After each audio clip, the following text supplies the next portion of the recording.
யாரை பற்றி யார் பேசுகிறது அப்படின்னே தெரியலை, எந்த விஷயத்தை பற்றி பேசுகிறதுனே தெரியலையா அப்படின்னு இப்போ ஒருத்தவங்க சொல்லியிருக்கக்கூடிய போட்டிருக்கக்கூடிய பதிவை வச்சு எல்லாரும் கலாய்த்துட்ருக்காங்க அப்படின்னு தான் சொல்லணும். இப்போ ரொம்ப சமூக வலைதளங்கள் முழுக்க அதிகமாக பேசப்பட்டு வந்துட்டு இருக்கக்கூடிய விஷயம் விஜய், த்ரிஷா, சங்கீதா தான். அந்த அளவுக்கு தமிழ்நாட்டில் பார்த்திங்கன்னா ஒரு மக்களுக்கு தலைவனாக இருக்கணும் அப்படின்னு ஆசைப்பட்டவர் எப்படி இதெல்லாம் பண்ணியிருப்பார், இது உண்மையா அப்படின்னு ஒரு சிலர் கேட்குறாங்க.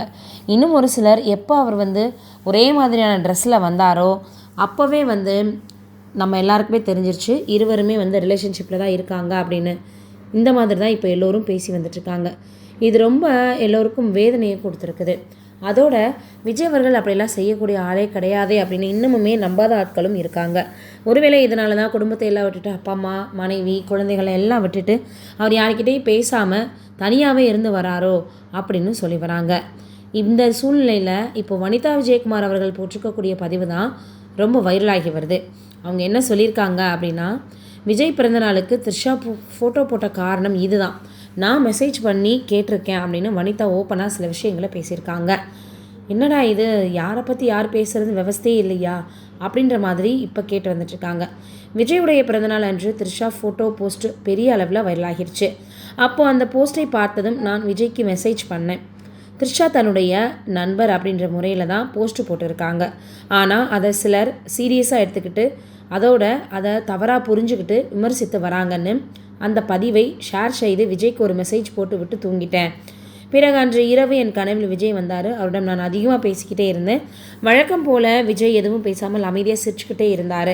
இது வரைக்கும் 4 முறை என்னுடைய கனவில் விஜய் வந்திருக்காரு அப்படின்னு வனிதா விஜயகுமார் ஒரு பதிவு போட்டிருக்காங்க. இதை பார்த்துட்டு அவங்க கனவுக்கும் விஜய் அவர்களுக்கு இப்போ நடக்கக்கூடிய பிரச்சனைக்கும் என்ன சம்மந்தம், எதற்காக அவங்க இவங்க கனவில் வந்தாங்கன்னு சொல்கிறாங்க, இப்போ இந்த விஷயத்த சொல்கிறதுனால யாருக்கு என்ன யூஸ் இருக்குது, அதுலேயும் வனிதா விஜயகுமார் அவர்கள் எப்படி இந்த விஷயத்தில் கருத்து சொல்லலாம், அவங்க எப்படி இருந்தாங்க, எப்படி நடந்துக்கிட்டாங்க அப்படின்னு பலரும் பலவிதமாக பேசி வந்துட்டுருக்காங்க.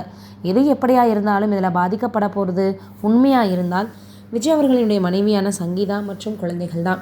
இப்போ எல்லோருமே அவங்களுக்கு தான் ஆதரவு தெரிவித்து வந்துட்டுருக்காங்க. இன்னொரு பக்கம் 2021 தெரிஞ்சிருக்கக்கூடிய சூழ்நிலையில் அவங்க அப்போவே இதை சரி செய்திருக்கலாமேன்னு கேட்டப்போ கூட எல்லாமே செய்து பார்த்துட்டு எந்த ஒரு இடத்துலையுமே எதுவுமே என்னால் பண்ண முடியலன்ற ஒரு கட்டாயம் வரும்போது தான் நான் இந்த மாதிரி பார்த்திங்கன்னா வழக்கு தொடரக்கூடிய ஒரு முடிவே எடுத்தேன் அப்படின்னு கூட சங்கீதா அவர்கள் சொல்லியிருக்கிறதாக சொல்கிறாங்க.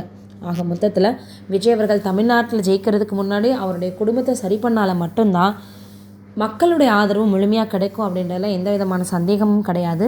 என்ன நடக்க போகுது அப்படின்றத வெயிட் பண்ணி பார்ப்போம். நீங்கள் என்ன நினைக்கிறீங்க, வனிதா விஜயகுமார் சொன்னதை பற்றின்றதை மறக்காமல் கமெண்ட்டில் சொல்லுங்கள்.